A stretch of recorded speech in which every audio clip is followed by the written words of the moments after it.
Hey everyone, I'm Johnny. Today we are taking a look at the SOG Trident, one of their tactical folding knives, a very light knife featuring a line cutter. Let's zoom in and take a closer look. First, a quick look at the box, standard packaging, knife anatomy on the back. It is made in Taiwan and lifetime warranty, and this is part of their tactical series. Okay, so looking up close, first the stats. Weight is a light 3.6 ounces, quite light for the size of the knife.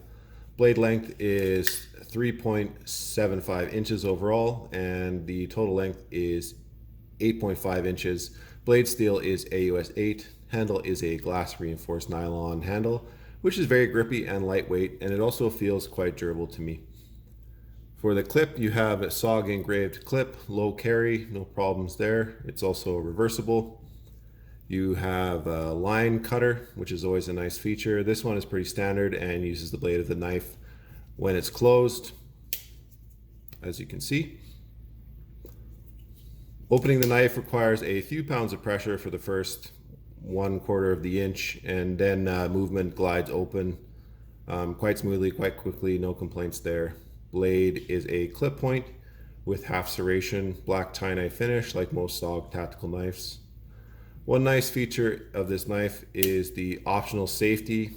So when your knife's in the closed position, all you have to do is move this toggle here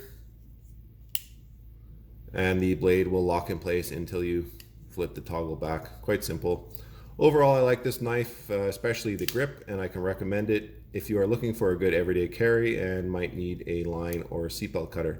You should be able to pick one up in the $80 to $85 price range. Thanks for watching this quick review on the SOG Trident. If you want to support the channel, please like and subscribe, and we'll see you next time.